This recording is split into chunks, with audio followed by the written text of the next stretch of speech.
Okay, students, are you able to see the screen? Yes, ma'am. Yes, ma'am.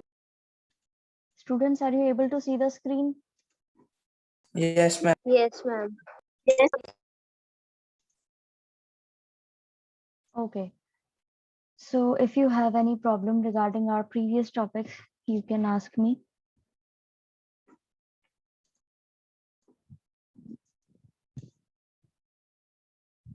No, ma'am. Okay तो last हमने पढ़ा था Italy unified और एक छोटा सा रिकैप ले लेते हैं इसका कि किस तरह से यहाँ पे 7 स्टेट्स हुआ करती थी और फिर बाद में एक के बाद एक इन्होंने कॉन्कर करते गए और फिर उसके बाद में इसको ऐड कर लिया अपने अंदर, मिलाते गए एज एन यूनिफाइड स्टेट के तौर पर। और यहाँ पे ये जो 7 स्टेट्स थी, इसको एक इटालियन प्रिंसली हाउस रूल कर रहा था, सर्डेनिया, पिडमंट।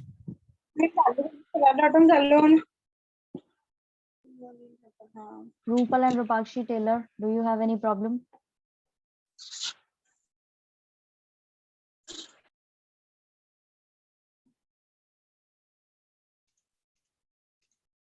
Okay. और कैसे यहाँ के जो चीफ मिनिस्टर थे केवियर, उन्होंने कैसे हेल्प करी थी इस पूरे मूवमेंट को, प्रॉपर्ली गाइड करा था उन्होंने, एक तरीके से लीड करा था। और इनकी जो लैंग्वेज थी उनकी, मतलब वैसे तो इनकी लैंग्वेज इटालियन थी बट इनकी पकड़ जो थी अच्छी फ्रेंच पे भी थी, यानी कि ये फ्रेंच भी बहुत अच्छी बोल लेते थे कंपेयर टू इटालियन लैंग्वेज। और इन्होंने सदीना पिडमोंट जो है उसको प्रॉपरली अपने अंदर उसकी हेल्प करी मिलाने करके, और फिर हराया था ऑस्ट्रियन फोर्सेस को 1859 के अंदर। ये सारी चीजें हमने पढ़ी थी और हमने इसका मैप जो है वो भी प्रॉपरली रीड किया था कि पहले 7 स्टेट्स कैसे थी और बाद में एक के बाद एक इसके जीतते गए और उन्होंने एक यूनिफाइड इटली के तौर पे इसको बना लिया था। और कैसे वहाँ की जो जनता थी वो कितनी ज्यादा इनोसेंट थी और वो लोग इलिटरेट भी थे, उनको पता भी नहीं था कि हो क्या रहा है, बस वो वेलकम किया करते थे इनका प्रॉपरली खुले विचारों से। उनको ये शब्द भी नहीं मालूम था कि इटली का प्रॉपर इटालिया का मतलब क्या है। उनको लगता था कि ये गैरीबेल्डी जो है उनकी वाइफ है, ला इटालिया। और इसी चक्कर में ये लोग बस ज्यादा सोच नहीं रहे थे और उनको सपोर्ट करने में लगे हुए थे। तो ये सारी चीजें हमने इसमें पढ़ी थी। अब हम पढ़ेंगे आज the strange case of Britain. इससे पहले मैं आपको वापस से एक फोटोग्राफ जो है वो बता देती हूँ एक रिकैप के तौर पर। लास्ट क्लास में मैंने आपको बताया था कि स्कॉटलैंड, इंग्लैंड और वेल्स जो है इसको अलग चीज बोली जाती है, ग्रेट ब्रिटेन इसको बोलते हैं। इसका थोड़ा सा हिस्सा नॉर्दर्न आयरलैंड के साथ में जोड़ दिया जाए तो उसको यूनाइटेड किंगडम बोलते हैं। उस जमाने की बात हो रही है ये। और फिर उसके बाद में जब नॉर्दर्न आयरलैंड के साथ में रिपब्लिक ऑफ आयरलैंड जो है उसको भी मिला दिया जाए तो उसको बोलते हैं ब्रिटिश आइल्स। ठीक है, तो ये डिफरेंट डिविजन है इनका, जो अपने हिसाब से इन्होंने ग्रेट ब्रिटेन का नाम दे रखा है अपनी कुछ पर्टिकुलर देशों को। ठीक है, जो साथ में इन्होंने रख रखे हैं, स्कॉटलैंड, इंग्लैंड और वेल्स। और मैंने आपको ये भी बताया था कि यहाँ के जो लोग हैं उनको किस तरीके से बोला जाता है, इनके एथनिक इनकी आइडेंटिटी है उससे जोड़ करके बोला जाता है। ठीक है, कि English as an English, Welsh, Scot और आयरिश, इस तरीके से इनकी पर्टिकुलर एथनिक चीजें जो हैं उससे जोड़ करके इनकी आइडेंटिटी बना रखी है। यहाँ पे इनकी कोई कॉमन आइडेंटिटी नहीं थी इसलिए। ठीक है, अब इस पॉइंट को स्टार्ट करते हैं। 4.3 strange case of Britain, the model of the nation और the nation state some scholars have argued in Great Britain. अब ये जो मॉडल था नेशन या नेशन स्टेट का, जिन्होंने कुछ स्कॉलर्स है जिन्होंने इस चीज पर काफी वाद विवाद किया है, बहस करी है, उसको बोला जाता है ग्रेट ब्रिटेन, जो कि मैंने भी आपको दिखाया था। इसके अंदर स्कॉटलैंड स्कॉटलैंड था इसके अंदर, और इंग्लैंड है और वेल्स है, 3 चीजें हैं। ठीक है, इसको बोला जाता है great Britain. In Britain, the formation of nation state was not the result of a sudden upheaval or the revolution. अब ब्रिटेन के अंदर ये जो चीज आई थी नेशनल स्टेट वाली, ये एकदम से किसी रेवोल्यूशन के कारण नहीं आई थी कि एकदम से यहाँ पे कोई क्रांति उठी और फिर उसके बाद में इन लोगों ने सोचा कि नहीं हमें नेशन स्टेट बनाना है और हम सबको कंबाइन कर लेते हैं. It was the result of a long drawn out process. ये बहुत बड़ा प्रोसेस था जब इन्होंने रियलाइज किया कि हाँ हमें नेशन स्टेट की जरूरत है और हमें उस चीज को अब एक फाइनली शेप देना चाहिए. There was no British nation prior to the 18th century. वहां पे पहले कोई ब्रिटिश नेशन नहीं था 18th century से पहले. The primary identities of the people who inhabited the British Isles were ethnic ones such as English, Welsh, Scot और Irish. अब जब ब्रिटिश नेशन नहीं था 18th सेंचुरी से पहले, तो वहां के लोगों की जो आइडेंटिटी थी यानी कि उनकी जो पहचान थी वो बेसिकली डिपेंड करती थी उनकी एथनिक वंस पे. ठीक है, जैसे कि उनको इंग्लिश, वेल्श, स्कॉट और आयरिश बोला जाता था. एथनिक वंस का मतलब क्या होता है? एथनिक यानी related to a common racial, tribal और कल्चरल ओरिजिन और background that a community identities with और क्लेम्स. अब ये यहाँ पे इसका मतलब होता है कॉमन रेस से बिलोंग कर रहे हो, कॉमन ट्राइब से बिलोंग कर रहे हो, कॉमन कल्चर हो आपका या कॉमन बैकग्राउंड हो आपका, किसी पर्टिकुलर कम्युनिटी से बिलोंग कर रहे हो, तो उस चीज को बोला जाता है आपकी एथनिक आइडेंटिटी. सो यहाँ पे भी इन लोगों का ऐसा ही था, अलग अलग इनकी आइडेंटिटीज जो थी उससे रिलेटेड इनको जोड़ करके देखा जाता था. All of these ethnic groups had their own culture and political traditions. अब ये सारे ही जो ethnic ग्रुप्स थे इनका खुद का अपना कल्चर था और खुद के ही पॉलिटिकल ट्रेडिशंस भी थे, यानी कि राजनीतिक ट्रेडिशंस भी अपने अपने थे. But as the English nation steadily grew in wealth and importance and power, it was able to extend its influence over the nations of the island.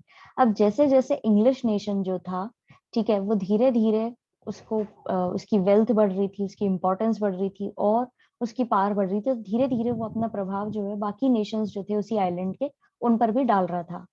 The English Parliament, which had seized power from the monarchy in 1688 at the end of a protracted conflict, was the instrument through which a nation state with England as its center came to be forged. अब क्या हुआ था? जो English nation था, English parliament था, ठीक है, जो इंग्लिश वाला एरिया था यानी कि ब्रिटेन वाली जो ब्रिटिश वाली चीज है उसको बोला गया इंग्लिश नेशन, वो धीरे धीरे रिच हो रहा था, इंपॉर्टेंस उसकी बढ़ रही थी, पावर बढ़ रही थी, उसका असर दूसरे नेशंस पे बढ़ रहा था. तो वहां की जो पार्लियामेंट थी उन्होंने उनका बता रहे हैं कि उन्होंने पावर कैसे ली थी. पहले सब जगह मोनार्की चला करती थी, तो उन लोगों ने भी पावर जो है वो मोनार्की से ही ली थी, यानी मोनार्की हटाई थी और वहां पे प्रॉपर पार्लियामेंट जो है उसको स्टैब्लिश किया था. एज इन पूरी तरह से नहीं हुआ था, कुछ परसेंट इनको कंसेशन दिया गया था 1688 के अंदर. ठीक है, और ये सब हुआ था एक कॉन्फ्लिक्ट जो चीज चली थी वहां पर, एक वाद विवाद चला था, एक डिस्प्यूट चला था, उसके बेसिस पे उन्होंने ये चीजें की थी. तो वहां पर उन लोगों को लगा कि ये सब अब नेशनल स्टेट के अंदर आना चाहिए, इंग्लैंड को उसका सेंटर बनाना चाहिए और बाकी सारी जगहों को भी इसके ऊपर इम्पोज करना चाहिए. तो वही चीज यहाँ पे बताई गई है. The Act of Union 1707 between England and Scotland that resulted in the formation of the United Kingdom of Great Britain meant in effect that England was able to impose its influence on Scotland. अब ये जो उन्होंने forced वाली चीज कही है यहाँ पर कि इंग्लिश पार्लियामेंट जो है वो अपने हिसाब से चीजें फोर्स करेगी, यानी कि जबरदस्ती किसी पर लागू करेगी, वही चीज यहाँ पे आगे बताई गई है कि यूनियन एक्ट ऑफ यूनियन के तहत इन्होंने 1707 के अंदर इन्होंने ये चीज निकाली, ठीक है, इंग्लैंड और स्कॉटलैंड के बीच में, जिसके बाद में इन्होंने United Kingdom of Great Britain जो है उसको प्रॉपर रूप दिया और इंग्लैंड ने अपनी चीजें जो है इम्पोज करनी शुरू करी स्कॉटलैंड के ऊपर, यानी स्कॉटलैंड को इन्होंने अपने अंदर मिलाया है, ठीक है, लेकिन जबरदस्ती से मिलाया है. इस पैराग्राफ के अंदर अभी किसी को कोई दिक्कत आई है तो आप लोग पूछ सकते हैं. No, ma'am. Okay.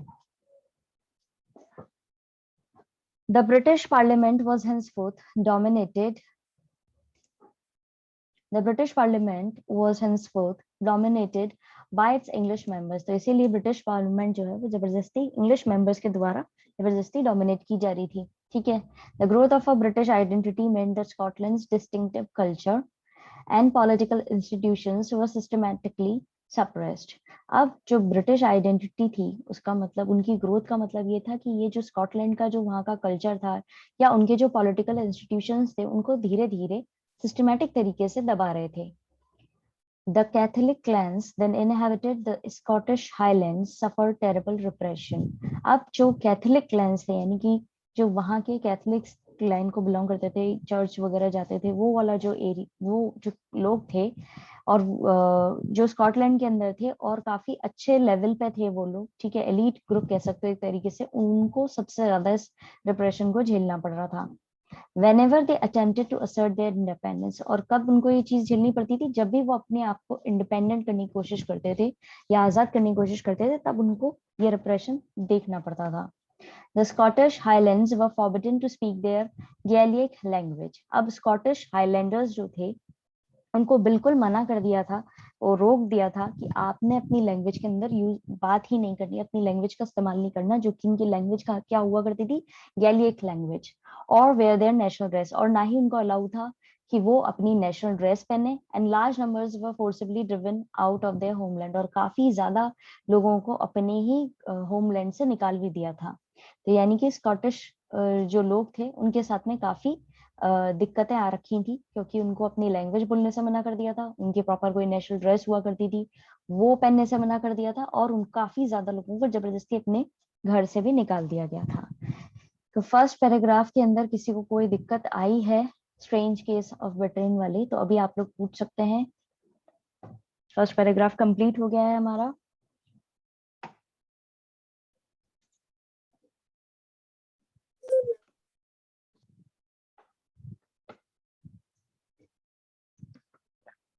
Then second paragraph. No, ma'am. Okay. Ireland suffered a similar fate. अब आयरलैंड के साथ में भी सेम चीज ही हुई थी, जैसे स्कॉटलैंड के साथ में हुई थी वैसे आयरलैंड के साथ में भी हुई थी। It was a country deeply divided between Catholic and Protestants. अब ये जो कंट्री थी ये दो लोगों के बीच में डिवाइडेड थी, कैथलिक्स थे और प्रोटेस्टेंट्स थे, इन दोनों के बीच में ये divided थी। The English helped the Protestants of Ireland to establish their dominance over a largely Catholic country. अब जो इंग्लिश लोग थे उन्होंने क्या करा था, उन्होंने बेसिकली जो प्रोटेस्टेंट्स थे उनकी मदद करी थी, आयरलैंड के जो प्रोटेस्टेंट थे उनकी मदद करी थी कि तुम अपनी डोमिनेंस जो है वो पूरी तरीके से स्टैब्लिश करो, यानी कि तुम्हारा दबदबा रहेगा इस पूरी कैथोलिक कंट्री पे। अब यहाँ पे ये कंट्री पहले हमने पढ़ा कि दो चीजों में डिवाइडेड है, कैथलिक्स और प्रोटेस्टेंट्स, और ये मदद कर रहे हैं किसकी, प्रोटेस्टेंट्स की। और यहाँ पे लार्जली कैथलिक कंट्री, यानी कि यहाँ पे आपको समझ में आ रहा होगा कि यहाँ पे अधिकतर लोग जो है वो कैथलिक थे, ठीक है, उनके ऊपर इन प्रोटेस्टेंट्स को ये मदद कर रहे थे कि अब आप अपना डोमिनेंस जो है पूरी तरह से डोमिनेंट हो जाओ और हम आपकी हेल्प कर रहे हैं। Catholic revolts against British dominance were suppressed. अब जो कैथोलिक थे उन्होंने भी क्रांति करी, ठीक है, कि ये ब्रिटिशर्स जो हैं ये आकर के हमें दबाने जो भी कोशिश कर रहे हैं उसके खिलाफ इन्होंने कोशिश करी, लेकिन कोई फायदा नहीं हुआ। After a failed revolt like the Wolfe Tone and his United Irishman, Ireland was forcibly incorporated in the United Kingdom in 1801.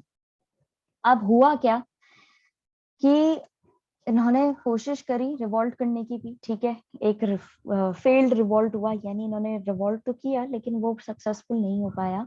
उसका नाम ये दो लोगों के द्वारा चलाया हुआ था, वुल्फ टोन और हिज यूनाइटेड आयरिशमैन करके जो था उस व्यक्ति, उन लोगों के द्वारा ये चीज चलाई गई थी 1798 के दौरान। और फिर उसके बाद में ये फेल हो गया और फिर आयरलैंड जो है उसको जबरदस्ती यूनाइटेड किंगडम के अंदर ही इंक्लूड कर लिया गया 1801 में। A new British nation was forged through the propagation of a dominant English culture. एक नया ब्रिटिश नेशन जो है वो फोर्स में लाया गया था, और उसको कौन चला रहा था, इंग्लिश कल्चर जो है उस पर इम्पोज किया हुआ था, ब्रिटिशर्स जो थे वो ही उस पर हाई कमांड में बैठे हुए थे। The symbols of the new Britain, the British flag and the national anthem and the English language were actively promoted, and the older nations survived only as subordinate partners in the union. अब English symbols जो थे यहाँ पे इन्होंने forcefully लगाए थे, जैसे कि इन्होंने ब्रिटिश फ्लैग जो है वो लगाया था अपना, क्योंकि अब ये नया एक ब्रिटिश नेशन के तौर पे आए थे तो इन्होंने अपना ब्रिटिश फ्लैग जो है वो सिलेक्ट किया था, यूनियन जैक, ठीक है। नेशनल एंथम जो है God save our noble king, ये चीज इन्होंने अपने एंथम की तरह चूज करी थी। और इंग्लिश लैंग्वेज जो है वो तो खैर इनकी थी, इंग्लिश लैंग्वेज का ओरिजिन हुआ ही यहाँ से है, तो ये चीज जो है इन्होंने पूरी तरीके से एक्टिवली प्रमोट करी थी अपने बाकी के जो सबऑर्डिनेट्स हैं उन पर भी, ठीक है। ऑल ओवर नेशन जो ये बनाया था इन्होंने ब्रिटिश नेशन, उस सब पर इन सबको ये चीज प्रॉपरली बता दी थी कि अब आपने यही फॉलो करना है और इसे ही अपने नेशनल एंथम की तरह और अपनी मेन लैंग्वेज की तरह या अपने नेशनल फ्लैग की तरह देखना है। और बाकी के जो पार्टनर्स हैं वो सिर्फ सरवाइव कर रहे थे, ठीक है, उनका कोई ज्यादा रोल रहा नहीं था। समझ में आया? किसी को कोई दिक्कत सेकंड पैराग्राफ के अंदर?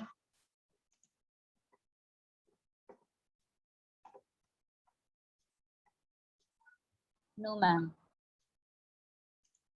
ओके, अब है विजुअलाइजिंग द नेशन। अब क्या होता था कि हर कोई जो व्यक्ति होता था उस समय में, ठीक है, वो लोग, yes Ayushi, do you have any problem? No, ma'am.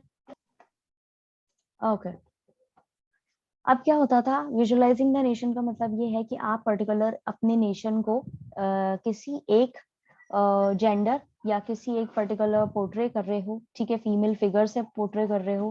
कि जैसे हम लोग फॉर एग्जांपल अपने देश की जो भूमि है उसके लिए भारत माता इस तरह से बोलते हैं, यानी कि हम भी अपने नेशन को एक जेंडर से स्पेसिफाई करते हैं, एक रूप उसको देते हैं, एक पर्सोनिफिकेशन कर रहे हैं हम एक फीमेल फिगर से कि ये हमारा नेशन है। तो यहाँ पर भी उस समय में भी ये चीज बहुत ज्यादा कॉमन थी और ये एक नेशन को एक फेस देने की इनकी जो मुहिम थी वो काफी ज्यादा स्ट्रॉन्ग थी उस समय में भी।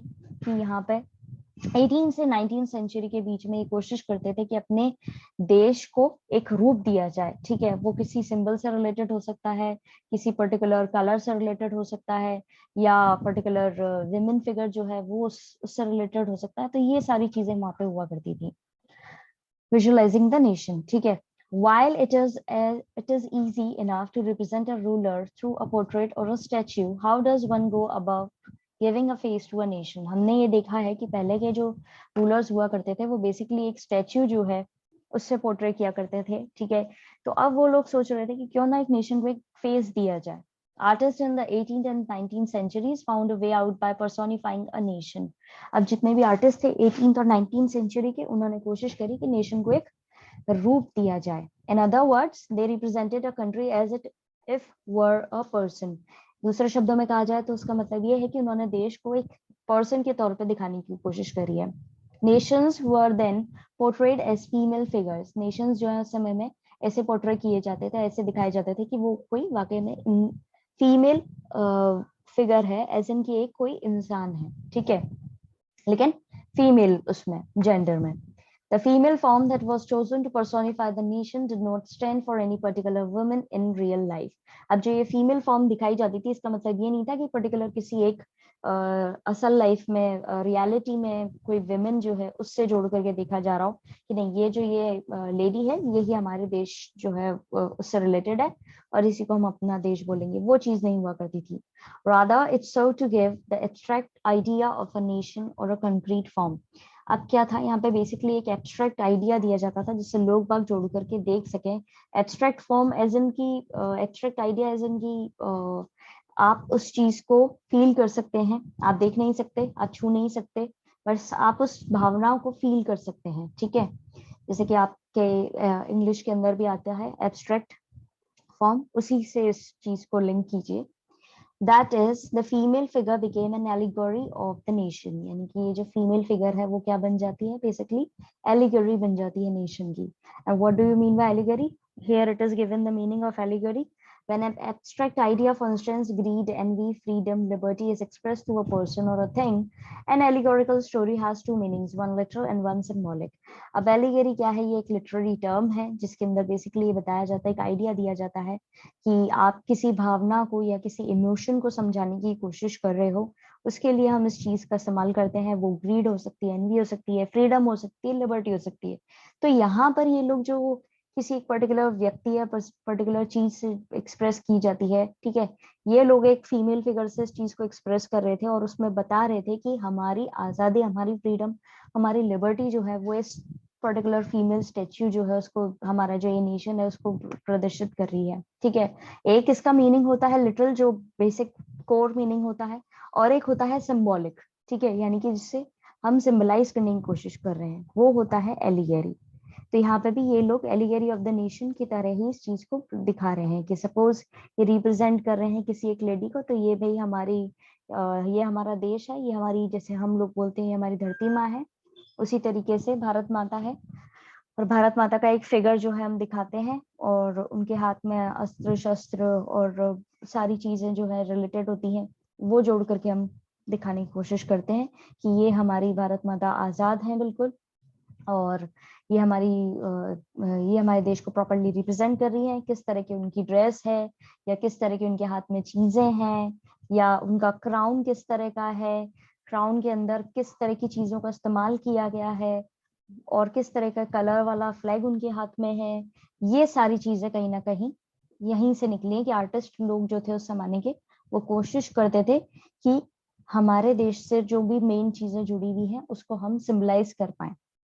समझ में आया first paragraph? Yes, ma'am. Okay. You will recall that during the French Revolution, artists used the female allegory to portray ideas such as liberty, justice, and the republic. अब अगर आपको याद हो तो जब हमने फ्रेंच रेवोल्यूशन शुरू करा था, चैप्टर के स्टार्टिंग में ही एक उन्होंने स्टैच्यू जो है वो एक दिखाया था, जिसमें वो जो ड्रीम देख रहे थे उसके अंदर बताया गया था, पर्टिकुलर वो पोर्ट्रे कर रहे थे लिबर्टी, जस्टिस और रिपब्लिक को, और वहां पर उनके हाथ में एक प्रॉपर डॉक्यूमेंट था, और काफी सारे नेशन जो है वो वन बाय वन उस चीज से पास करते हुए जा रहे थे। तो वही चीज यहाँ पे भी बोली गई है, वही चीज बताई गई है। These ideals were represented through specific objects or symbol. ये ideals जो है पर्टिकुलर किसी ऑब्जेक्ट या सिंबल से रिप्रेजेंट किए जाते हैं। As you would remember, the attributes of liberty are the red cap and the broken chain, while justice is generally a blindfolded woman carrying a pair of weighing scales.